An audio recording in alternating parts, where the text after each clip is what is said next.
Welcome to Kenton's videos. Enjoy the video.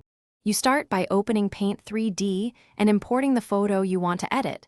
This is where control matters. Once done, expand the canvas a bit so edges won't crop the selection. Now select Magic Select. It's designed to isolate subjects quickly. You'll see a rough box. Move and resize it to enclose your subject tightly. Make sure the initial crop includes some background for context, so Paint 3D detects edges accurately before you refine the selection.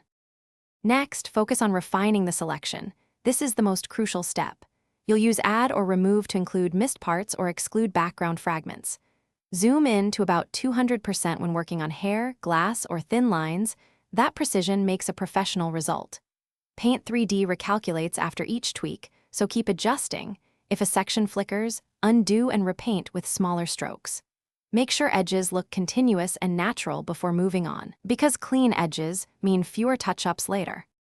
Finally, click Done to accept the selection, and then enable transparent canvas so the background disappears. That's how you get a true cutout. Export as PNG to keep transparency intact, or copy-paste the subject into a different project as a sticker. If you see jagged or missing edges, don't panic.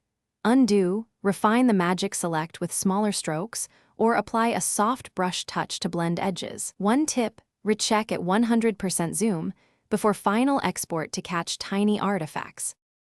Thanks for watching. Consider subscribing if we helped you.